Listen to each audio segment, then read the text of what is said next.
2절 말씀입니다.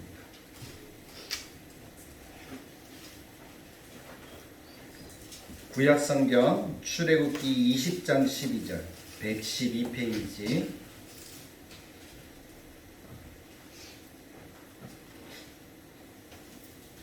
출애굽기 20장 12절. 오늘 하나님께서 우리들에게 주시는 말씀입니다. 우리 다 같이 한 목소리로 크게 읽도록 하겠습니다. 시작. 내 부모를 공경하라. 그리하면 내 하나님 여호와가 내게 준 땅에서 내 생명이 길리라. 한 번 더 읽습니다. 내 부모를 공경하라. 그리하면 내 하나님 여호와가 내게 준 땅에서 내 생명이 길리라. 아멘. 이제는 찬양대에서 하나님께 찬양으로 영광 돌리겠습니다.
부모님을 생각하시면서 하루하루를 살아가시는 우리 성도님들이 되시길 바랍니다. 우리 579장 4절 한 번 더 할까요?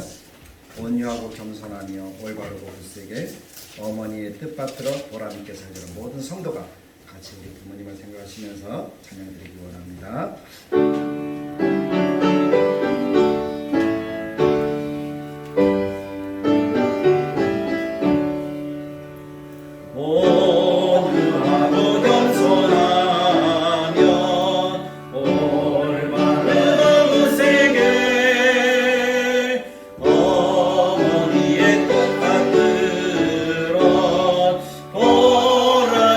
살리라.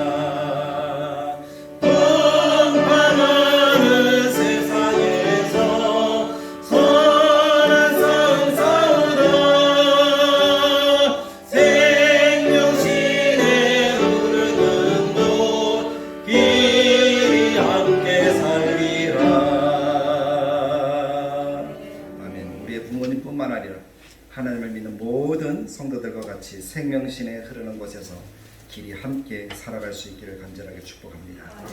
오늘 준비한 말씀은 부모 공경 자녀 축복이라는 그런 말씀입니다. 사실 절기 때만 되면 제일 고민이 되는 것이 목회자가 아닐까. 늘 했던 설교를 또 해야 되고 했던 주제를 또 해야 되니까 쉽지 않은 그런 환경 속에서 오늘 하나님이 주시는 말씀이 출애굽기 20장이었습니다. 원래는 디모데서 말씀을 준비했었는데 하나님이 다시 출애굽기 말씀을 주시는 거예요. 단순하게 증거해라는 거예요. 그래서 오늘 말씀을 단순하게 증거하고자 합니다. 여러분들이 잘 아는 그런 내용이지만 그 내용들을 한 번 더 가슴속에 새기면서 나 자신을 돌아보고 내가 잘못했던 거 있으면 앞으로 더 잘하겠다는 다짐과 결단의 시간이 오늘 이 시간이 될 수 있기를 간절하게 축복합니다. 출애굽기 20장 12절에는 내 부모를 공경하라. 그리하면 내 하나님 여호와가 내게 준 땅에서 내 생명이 길리라 라는 말씀으로 시작하죠. 이 말씀이 매번 선포됨에도 불구하고 매번 느끼는 것이 나는 그런 삶을 살고 있는가? 돌이켜볼 때 참 부끄러운 것이 많다는 거예요. 나도 그런데 세상은 어떻게 하겠습니까? 세상 또한 똑같다는 거예요. 어느 직장인이 자기의 글을 이렇게 인터넷에 올렸더라고요. 자기의 고백이 담겨있는 글이었어요. 이런 내용입니다. 회사를 출근하는 길에 자동차로 가려다가 주차할 일도 걱정이 되고 시간적 여유가 있어서 버스를 타기로 했다. 이렇게 시작합니다. 버스를 타고 이 사람이 출근을 하는데 한참 갔는데 어느 정류장에 사는 할아버지가 버스를 타는 것이었습니다. 그런데 대수롭지 않게 앉아 있었죠. 늘 할아버지도 타고 할머니도 타고 뭐 이렇게 하니까. 근데 얼마 지나지 않아 이 할아버지와 운전기사가 옥신각신 다투는 소리가 들리는 거예요. 할아버지 손에는 시골에서 농사를 지어서 무겁게 무엇인가를 짊어지고 자녀들에게 주기 위해서 가져다 주시기 위해서 짐을 들고 있었고, 그런데 짐을 챙긴다고 그만 지갑을 놓고 집에 오신 거예요. 차비가 없었던 거예요. 그래서 기사는 내리라고 차비를 안 냈으니까 내리라고 큰 소리를 치고 있고, 할아버지는 제발 한 번만 봐달라고, 다음에 내가 2배로 드리겠다고 그렇게 하면서 서로 버티고 있었던 거예요. 보통 때 같았으면 할아버지 그냥 태워줄만 한데 이 기사도 무엇인가 좀 기분이 안 좋은 일이 있었는가 절대 안 태워주는 거예요. 근데 이 직장인이 끼어들기가 민망해서 그냥 앉아 있었는데 갑자기 한 초등학생처럼 보이는 여학생이 벌떡 일어나더니 기사에게 달려가서 자기 주머니 속에 꼬깃꼬깃 숨겨두었던 10,000원짜리 한 장을 탁 건네면서 기사에게 이런 이야기를 하더라는 거예요. 할아버지잖아요. 아저씨 이 돈으로 다음에 이 할아버지 10번 태워주세요. 그렇게 하면서 그 할아버지를 자기가 앉았던 자리에 앉히는 것을 보았습니다. 이 사람은 버스가 가는 내내 얼굴이 뜨거워서 고개를 들 수가 없었어요. 부끄러워서 앉아있을 수가 없었어요. 그래서 내리는 길에 얼른 자기 지갑에서 10,000원을 꺼내서 그 아이 손에 쥐어주고 차를 내렸습니다. 그렇게라도 해야 부끄러움을 조금이라도 씻을 수 있었다. 그렇게 고백을 합니다. 그래서 그때 하루 종일 아버지를 생각하면서 보냈습니다. 어르신을 공경함에 있어 생각하게 해준 이 어린 학생에게 너무 고맙다. 이것을 나누고 싶어서 이 글을 올린다 라고 이렇게 썼더라고요. 그것을 보면서 그런 것 같아요. 정말 어르신에 대한 공경함이 우리 시대에는 또 우리 마음에는 있는가 하는 그런 생각이 많이 들었습니다. 마음을 따뜻하게 하면서도 한편으로는 내 자신의 부끄러움 그것을 느끼면서 글을 읽었어요. 근데 언제 보았던지 모르겠는데 기억이 나는 한 대목이 있어요. 이 시대에 어른이 없다 하는 그런 내용입니다. 닥터 김사부라는 드라마였던 것 같아요. 2번째 드라마에서 한 청년 의사가 이 시대에 어른이 없음을 한탄하면서 일을 하고 있는 모습을 그리더라고요. 그러면서 한 돌담병원이라는 그 병원에 가서 거기 있는 직원들을 보면서 이 사람들은 어른이다 라고 하는 것을 느끼면서 기쁨으로 그 병원에서 근무하는 그런 이야기가 전개되는 것을 이렇게 보면서 한편으로 생각해보면서 나는 그런 나이가 들어가면서 어른인가 하는 그런 생각이 드는 거예요. 사랑하는 성도 여러분, 여러분들 스스로 한번 생각해 보십시오. 나는 어른인가? 어른이라고 한다면 존경받아야 마땅하다라는 그런 의미가 그 속에 포함되어져 있거든요. 그럼 나는 존경받아 마땅한 어른으로 지금 이 자리에 앉아 있는가? 우리 자신을 한번 생각해 보는 시간이 이 어버이 주일 이 시간이 되어야 하지 않을까요? 혹시 기사와 같은 어른은 아닙니까? 아니면 어린 소녀와 같은 그런 마음으로 이 땅을 살아가고 있습니까? 읽었을 뿐인데 그 소리가 들리는 것 같아요. 할아버지잖아요. 부모님이잖아요. 사실 부모님 그 이름만으로 충분하게 공경받아야 될 그런 분들 아닐까요? 자녀를 키우기 위해 자기 모든 것을 아낌없이 내어주신 분들이 부모 아닙니까? 없으면 없는 대로 최선을 다하시고 있으면 있는 대로 최선을 다하시고 잘나든 못나든 부모님이란 이름으로 충분하다라는 그런 생각이 혹시 마음에 들지는 않습니까? 어린 심정에서는 원망도 되겠지. 왜 우리 집은 이래? 왜 우리 부모님은 이래? 그런 생각 속에 살아가는 그런 사람이 있을는지도 모르겠어요. 그런데 나를 낳아주셨고 키워주셨다 하는 그것만으로도 충분하지 않을까요? 그 다음 몫은 내가 감당해야 되는 몫이잖아요. 오늘 어버이 주일 우리 전국에서 다 그렇게 드리는 거야. 또 어버이날 아버지 어머니 은혜 그것을 하나님 은혜 다음으로 큰 은혜가 아닐까요? 그래서 성경도 우리들에게 가르칩니다. 살아계실 때 섬기기를 다하여라. 그것이 성경의 말씀이거든요. 출애굽기 20장 12절 우리가 읽은 본문이 있지만 이 본문 속에서 내 부모를 공경하라 라고 말씀합니다. 근데 이 내 부모를 공경하라 라고 말씀하는 이 계명은 5번째 계명입니다. 성경에 십계명이라는 아주 중요한 하나님의 말씀이 있잖아요. 이 말씀은 과거에나 현재나 미래에나 변함이 없는 하나님의 말씀입니다. 하나님의 말씀대로 살아가야 될 그 명을 우리에게 주신 것이 10가지 계명으로 축약되잖아요. 이것을 요약하면 하나님 사랑 그리고 이웃 사랑으로 더 요약할 수 있겠죠. 이것을 더 요약하면 사랑이겠죠. 성경 결국 사랑을 이야기합니다. 근데 그 사랑을 이야기하면서 가장 먼저는 하나님 사랑이다. 왜냐하면 하나님이 이 땅을 지으셨고 우리를 지으셨고 우리를 이 땅에 살게 하시고 우리를 구원해 주신 큰 사랑을 베풀어 주셨으니 십자가에 달려 죽으시기까지 우리를 사랑하신 그 사랑으로 나를 살려주셨으니 하나님을 향한 사랑을 잊어버린다면 그 사람은 사람이 아닐 것입니다. 그래서 우리는 하나님을 사랑하는 그 사랑을 늘 마음속에 새기면서 그 중심으로 삶을 살아가야 될 것입니다. 그 하나님이 하나님의 큰 사랑을 베푸시고 나서 우리들에게 말씀하신 이웃을 사랑하라는 계명을 5번째부터 10번째까지 우리들에게 주신 거예요. 그런데 그 6가지 계명 가운데 첫 번째 계명이 5계명인데 그 계명이 부모를 향한 사랑을 이야기를 하고 있다는 거예요.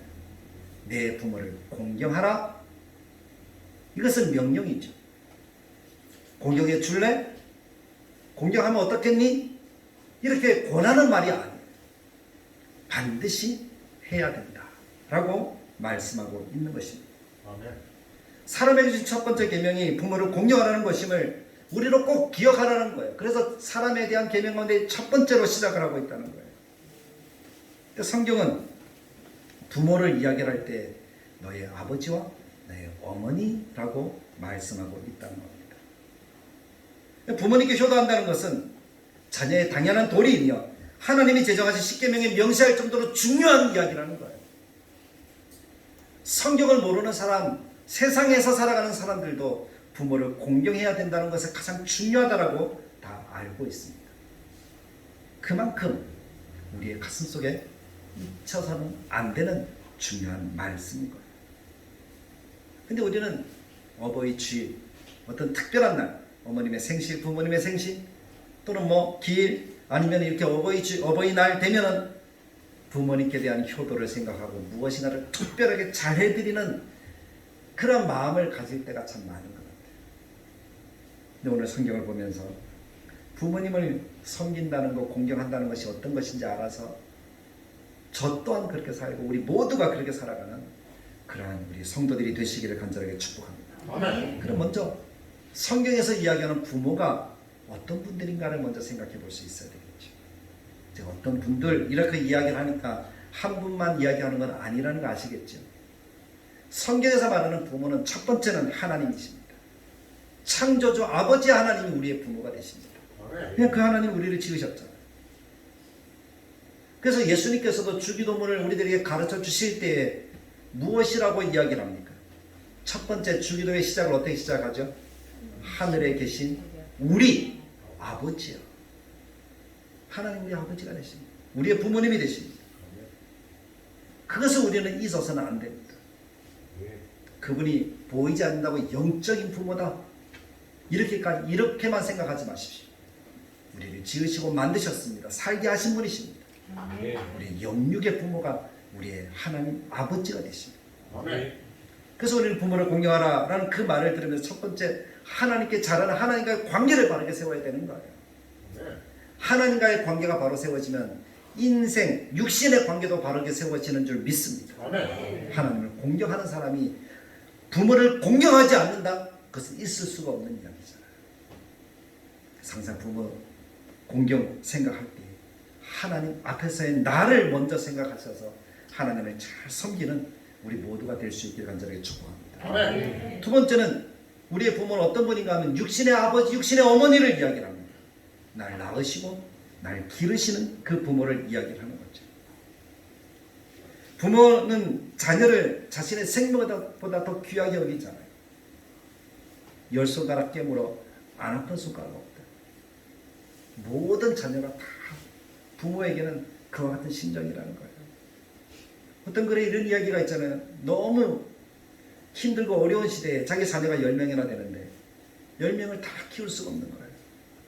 그래서 큰 집에 한 아이를 보내야 되겠다 생각을 하고 그 밤새도록 누구를 보낼까 고민을 했다고 하잖아요.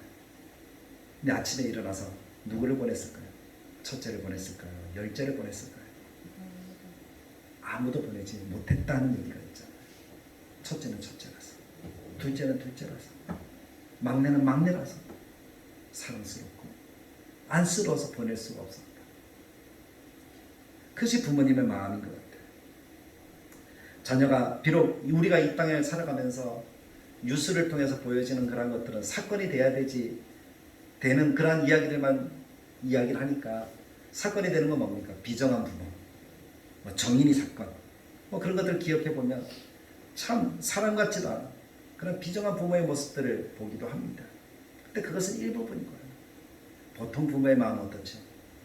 아낌없이 사랑을 베푸는 그런 부모라고 저는 분명하게 믿습니다.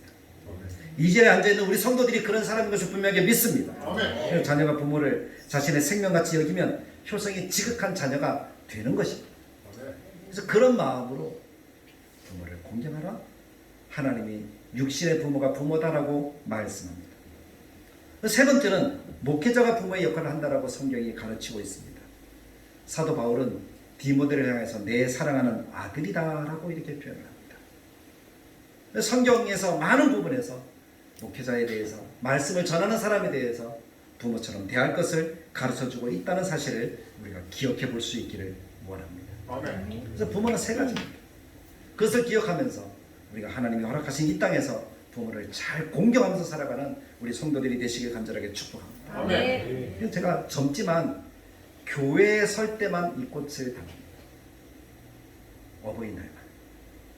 그런 의미가 있습니다. 그럼 공경과 효도라는 것은 어떤 의미가 있을까요? 우리가 성경을 통해서 이 공경이라는 말을 의미를 먼저 생각해 보면 헬라어 말로 이 공경이라는 단어를 이렇게 쓰고 있더라고요. 데오스 에베이아라고 이렇게 씁니다. 붙여서 데오스 에베이아라고 이렇게 읽기도 하는데 끊어보니까 그래. 데오스 에베이아. 그럼 데오스라는 말은 하나님이에요. 세베이라는 그 말은 공경한다, 경건히 예배드린다 라는 말에 의미가 있더라고요. 그래서 공경한다는 것은 하나님을 공경하고 경건히 예배드린다라는 의미가 공경이라는 단어에 있습니다. 그래서 부모를 공경한다는 것은 하나님을 예배하는 것처럼 그렇게 높인다라는 의미가 있는 거죠. 헬라어에서만 그렇게 쓰고 있는가라고 보면서 히브리어를 찾아보니까 히브리어도 동일하더라고요. 히브리어는 샤하라는 단어를 쓰는데 어렵습니다. 샤하 이렇게 쓰는데 샤라는 단어를 쓰는데 하나님께 영광을 돌린다, 머리를 숙이고 엎드려 경의를 표한다 라고 할 때 공경이라고 쓰더라고요. 존경하고 복종한다는 의미겠죠. 모든 걸 다 드린다는 의미겠죠. 그래서 부모를 공경한다고 할 때는 하나님을 높이는 것처럼 예배하는 심정으로 내 모든 걸 다 드려서 높인다 라는 말이 공경이라는 단어입니다. 그리고 그 공경이라는 단어에서 효라는 것이 나왔으니까 효라는 것도 생각해 볼 때 우리가 윤리적인 차원이잖아요. 효라는 것은 우리가 그렇게 배웁니다. 근데 그것이 하나님의 말씀입니다. 윤리를 따라서. 근데 윤리적인 차원에서 볼 때 윤리와 도덕에서 가장 중요하게 생각하는 것이 덕입니다. 덕을 쌓은 사람을 존경과 사랑을 받도록 하는 것이 이 땅의 원리더라고요. 근데 그 덕 다음에 나타나는 것이 효라는 거예요. 효를 잘하는 사람이 덕을 쌓을 수 있다는 겁니다. 효 밑에는 춤입니다. 춤보다 더 중요한 것이 효라는 거예요. 그래서 옛 성인들이 하는 이야기를 보면 자기 가정을 잘 다스려야 어디도 다스릴 수 있다고요? 나라도 다스릴 수 있다. 수신제가 치국 평천하. 이 세상을 평안하게 만들 수 있는 것은 가정에서부터 시작된다. 그래서 효하는 사람이 나라에 충성하고 백성도 잘 섬기는 거예요. 그래서 우리가 사람을 볼 때 저 사람의 모든 거 뭐 가진 거 없는 거 이런 거 보지 말고 저 사람이 부모님을 잘 섬기는가를 보십시오. 그 사람의 인격이 인품이 제대로 된 사람입니다. 혹시 아직 자녀를 두고 계시다면 사익감을 선택할 때 그런 사익감, 며느리감을 선택할 때 그런 며느리감을 보십시오. 부모님을 얼마나 잘 섬기는가. 그것이 그 사람의 됨됨이요 인격을 나타내는 것이기 때문에 그렇습니다. 공경과 효라는 것은 그 사람이 하나님 앞에서 사람 사이에서 얼마나 그 사람의 인품과 됨됨이가 되었는가 하는 것을 나타내는 표시. 저는 오늘 예배드린 우리 다들에게 모든 성도가 사람들 앞에 보여질 때 그런 공경과 효라는 것이 나타나서 그 사람의 됨됨이, 그것이 인정되어지는 그러한 사람들이, 그러한 성도들이 되시길 간절하게 축복합니다. 네. 그것이 하나님 원하시는 삶의 모습인 거예요. 그럼 구체적으로 부모님, 무엇보다 하나님께 효를 하는 것, 그것은 어떻게 하는 것일까요? 아마 오래전 유시였던 것 같아요. 스크랩을 이렇게 해놨던 기억이 나는데, 스크랩 속에서 본 것은 아버지가 간경화로 생명의 위독한 상태에 빠졌어요. 그래서 아버지를 위해서 치료하려고 막 백방을 노력해도 안 되는 거예요. 딱 한 가지 방법이 있습니다. 간을 이식해 주는 것이었습니다. 그래서 그 아버지가 간경화로 죽어가는데 그 아버지를 살리기 위해서 고등학교 학생, 그것도 고3이 자기의 아버지를 살리기 위해서 자기의 간 이식을 해주겠다. 간 이식을 해서 아버지를 살린 기사가 있더라고요. 고3이라고 한다면 인생에 어떻게 보면 제일 중요한 시기잖아요. 그 시기를 놓쳐버리면 언제 대학 그리고 또 직장 더 나은 길을 갈지 장담할 수가 없잖아요. 간을 이식한다면 자기도 그 다음부터 병자가 되는 것이니까. 근데 이 남학생은 기꺼이 아버지를 위해서 그렇게 헌신을 했어요. 그랬더니 이것이 세상에 알려진 거예요. 뉴스로 딱 신문에 나온 거예요. 그랬더니 이 소식을 들었던 서울대에서 아이에게 전화를 했어요. 너는 우리 대학에 무조건 와라. 무시험으로 합격시켜준 거예요. 그런 미담을 보면서 아 그렇구나. 정말 진정한 효를 행하면 하나님이 이런 길들도 열어주시는구나. 인생에 기쁘고 행복한 일들이 많이 벌어지는구나 하는 것을 깨달았습니다. 그러면서 그럼 효를 나는 어떻게 해야 될까 하는 것들을 생각해 보았다는 거죠. 근데 그것을 생각하면서 하나님 먼저 성경 속에서 효를 행한 분들을 생각해 보게 하는 거예요. 가장 먼저 탁 떠오른 분이 예수님이시더라고요. 예수님 육신을 입고 이 땅에 오셨지만 참혹한 십자가대로 죽으시면서까지도 육신의 부모 어머니를 생각하면서 자기 제자에게 부탁하는 예수님의 모습을 보면서 어떤 순간에도 부모를 향한 그 마음을 잊어서는 안 되는구나 하는 것을 생각해 보았습니다. 두 번째 떠오르는 사람이 효부 룻을 생각하게 되더라고요. 이 룻이라는 여인은 참 어떻게 보면 너무 안 된 여인이잖아요. 이방인이 자기 나라에 이사를 왔어요. 근데 결혼을 했어요. 근데 시아버지 일찍 죽고 자기 남편도 일찍 죽고 젊은 나이에 자식도 없이 과부가 된 거예요. 그러면 떠나서 새로운 삶을 살만한데 이 사람의 효는 어떻습니까? 자기 시어머니를 어머니처럼 공경하는 그런 모습을 나타내잖아요. 일하지 않아도 되는데 기꺼이 나아가서 일을 해서 자기 어머니를 먹이는 그런 삶을 살잖아요. 그런 효를 자기가 성의껏 다 하니까 하나님 길을 열어주시기를 보아스를 만나게 하시고, 보아스를 만났다는 의미는 뭡니까? 예수 그리스도 다윗 가문의 조상이 되었다는 거예요. 마태복음에서도 룻에게서 하면서 다윗이 나고, 그런 역사의 기록을 우리가 눈으로 보지 않습니다. 현대에는 어떤 분은 효돌기를 날마다 쓴다고 하더라고요. 저도 목회기를 날마다 쓰긴 하지만 효의 마음은 별로 많이 못 쓰는 것 같아요. 효자와 충신은 하늘에서 낸다라는 그런 말이 있는 것처럼 하나님이 그 사람, 하나님이 보십니다. 성령 충만한 사람이 하나님과 부모님과 어르신들을 잘 섬기는 그런 삶들을 살아가는 것 같습니다. 성령으로 충만하지 않고 은혜를 받지 않으면 효도 사랑도 나타낼 수가 없는 것 같아요. 그런 분들을 보면서 이런 분들은 어떻게 순종했을까? 어떻게 효를 나타냈을까?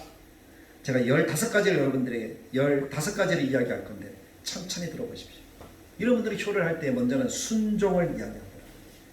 예수님도 어릴 때 부모를 순종하여 받드시더라, 그렇게 이야기를 하잖아요.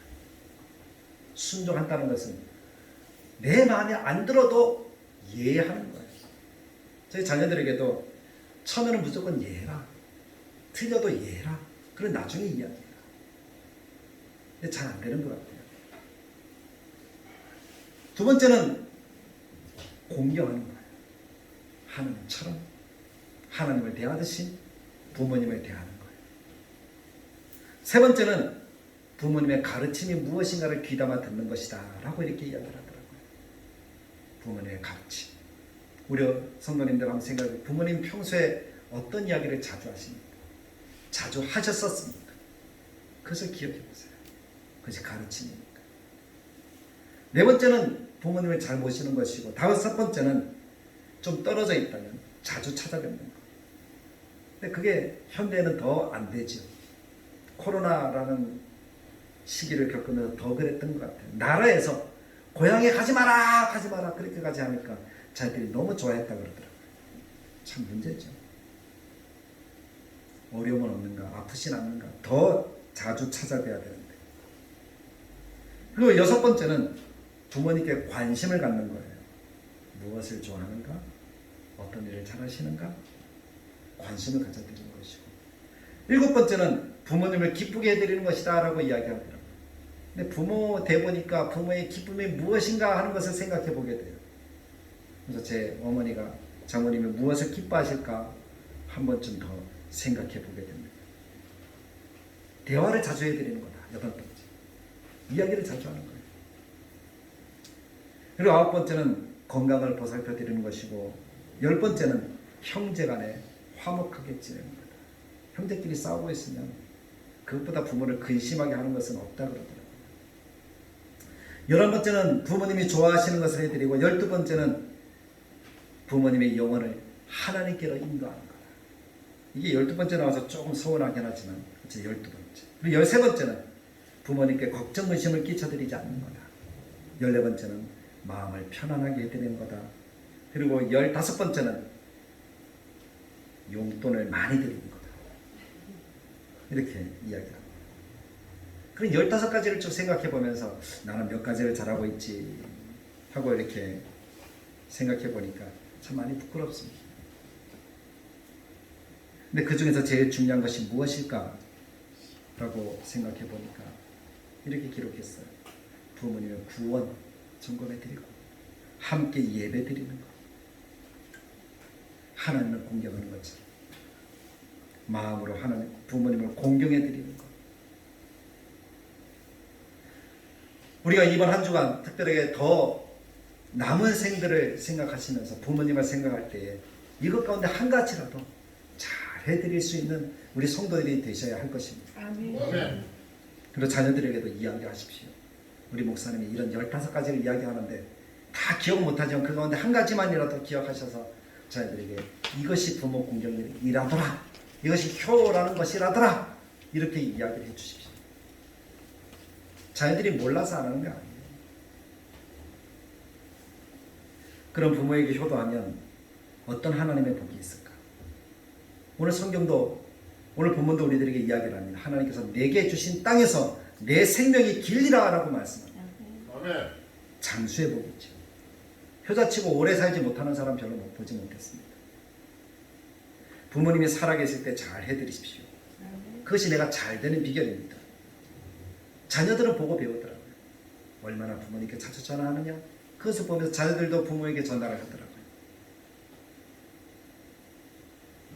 어떤 특별한 날, 명절이나 생신이나 어버이날이나 이런 날 잘해드리려고 막 모아주지 말고, 모아서 한꺼번에 짱 해드리지 말고요. 평소에 잘 해드릴 수 있는 그것이 정말 진정한 효의 모습이 아닐까요? 평소에 잘하면 하나님이 이런 복을 주십니다. 잠언 1장 8절에서 9절 말씀을 보면 내 아들아 내 아비의 훈계를 들으며 내 어미의 법을 떠나지 말라. 이는 내 머리에 아름다운 관이요 내 목에 금사슬이니라. 이 말씀 뭡니까? 아름다운 왕관을 씌워주시겠다는 거예요. 하나님이 형통케 하시고 하나님이 잘되게 하시고 하나님이 복을 주시겠다는 겁니다. 아멘. 효도하면 장수한다라고 이야기를 합니다. 에베소 6장 1절부터 3절에 보면 자녀들아 주 안에서 너희 부모에게 순종하라. 이것이 옳으니라. 이로써 내가 잘되고 땅에서 장수하리라 라고 말씀합니다. 아멘. 장수는 앞에서 얘기했으니까 여기서 말하는 복은 형통의 복입니다. 잘 되어집니다. 그러나 부모를 공경하지 않으면 잘 되지 않습니다. 모든 일이 잘 되도록 하나님이 복 주시도록 부모를 공경을 잘하는 하나님의 백성들이 다 될 수 있기를 간절하게 축복합니다. 아멘. 말씀을 맺습니다. 우리의 부모는 세 가지라고 그랬습니다. 하나님, 육신의 부모, 그리고 말씀의 증거죠. 그래서 우리는 하나님 아버지께 효성을 다하기 위해서 하나님을 기억하고 날마다 예배하는 거룩한 삶을 살아가는 우리가 되어야 할 줄로 믿습니다. 아멘. 하나님을 만나기 위해 최선을 다하십시오. 그러나 어버이날이니까 우리의 부모님께 효도하시기 바랍니다. 어르신들을 생각하십시오. 부모님이 안 계시면 주변에 어르신들을 생각하셔서 효도하시는, 섬겨드리는 그런 삶을 사시기를 간절하게 바랍니다. 아멘. 세 번째는 목회자의 마음을 편안하게 하십시오. 그리고 그 말에 순종하면서 함께 교회를 세워가도록 힘을 쓰는 삶을 살아가시길 바랍니다. 아멘. 그것이 하나님이 기뻐하시는 우리가 복받고 잘되고 장수하는 비결입니다. 아름다운 왕관을 쓰게 하신다 그러잖아요. 아멘. 형통케 되어 잘 사는 비결이라는 사실을 기억하시길 바랍니다. 아멘. 이것을 배우셨으니 이제는 실천하려고 우리가 노력합시다. 실천을 결단합시다. 그래서 오늘 예배 마치면 부모님께 전화 드리십시오. 저도 이야기를 하기 위해서 아침에 일찍 말씀 묵상하면서 부모님께 전화 드렸어요. 어머니께 장모님 안 해놓고 하라 그러면 안 되니까. 그 사랑하는 성도 여러분, 하나님이 얼마나 우리를 사랑하시는지를 알고 그 사랑으로 복을 누리는 하나님의 자녀가 되도록 말씀에 순종하시고 특별히 부모를 공경하는, 어른을 공경하는 우리 모든 성도들이 되시기를 주님의 말씀을 따라 간절하게 축복합니다. 아멘.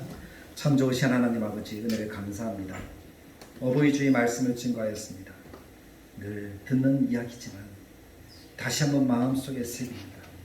하나님을 공경하게 하시고 우리 육신의 부모를 공경하게 하시고 자녀들이 본받을 수 있는 그런 삶의 표본이 되도록 우리를 도우시고 인도하여 주옵소서. 아멘. 말씀의 증거자들을 또한 함께 공경하며 아름다운 삶들을 교회 속에서도 살아갈 수 있도록 주님이 도와주시기를 원합니다. 아멘. 오늘 우리가 이 말씀을 기억하고 평생 잊지 않고 날마다 하나님이 내게 주시는 복을 기억하며 공경하여 드릴 수 있는, 순종하여 드릴 수 있는 아름다운 삶을 살아가는 우리 모든 다들교회 성도들이 되도록 주님이 인도하여 주옵소서. 예수님의 이름으로 기도드리옵나이다. 아멘. 찬송가 406장 찬양드리면서 준비한 예물 하나님께 드리겠습니다.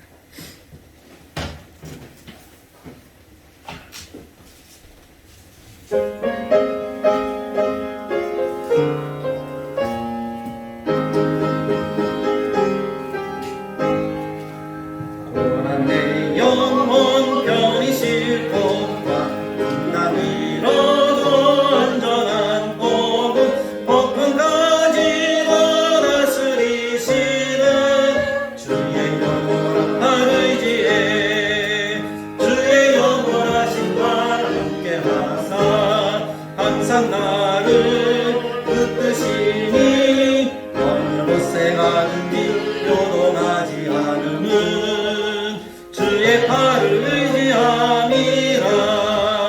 세상 친구들 나를 버려도 예수는 함께 동행함으로 주의 은혜가 충만하리니 주의 영원한 발을 의지해 주의 영원하신 발 함께 하사 항상 나를 붙드시니 어느 곳에 가든지 요동하지 않으는 주의 발을 의지함이라. 나의 믿음이 연약해져도 이리게 미완 힘을 드시며 위대할 때도 안보하시는 주의 영원한 발을 의지해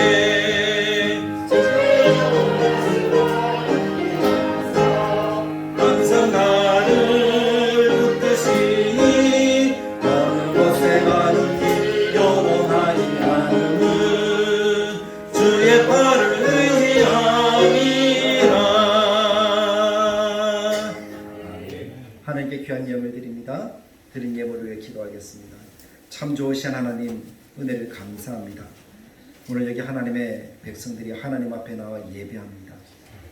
우리의 부모이신 하나님, 우리가 이 땅에서 하나님의 구원받은 자녀로 살아가는데 우리가 온전한 마음으로 하나님을 섬기게 하시고 육신으로 이 땅에 우리를 낳아주신 부모 또한 우리의 마음속에 새기며 부모님과 어른들을 잘 공경으로 섬길 수 있도록 도와주시며 우리가 하나님 허락하신 은혜와 복락을 온전하게 누릴 수 있도록 우리에게 한량없는 은혜로 채워주시옵소서.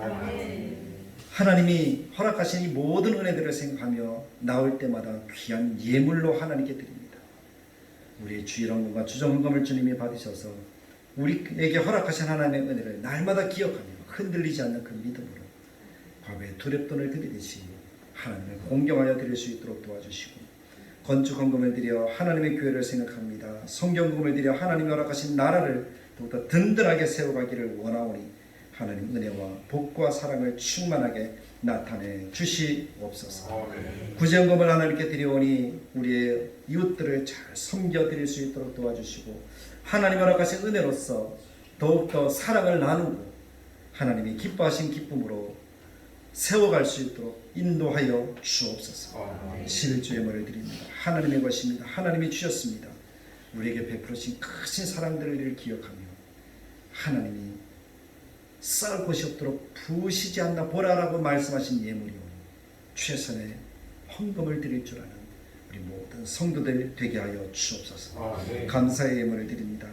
범사에 감사하며 어버이 주일을 주셔서 감사하고 항상 사랑으로 가정을 지켜주셔서 감사하고 주님 보살핌으로 한 주간 살아가게 하셔서 감사하고 지금까지 이끌어주신 주님 사랑과 은혜 감사합니다. 그 큰 사랑 내게도 품게 하시고 모두에게 나누어 줄 수 있도록 도와달라.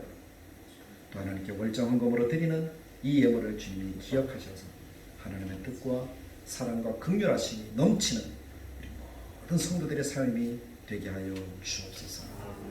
예수님의 이름으로 기도합니다.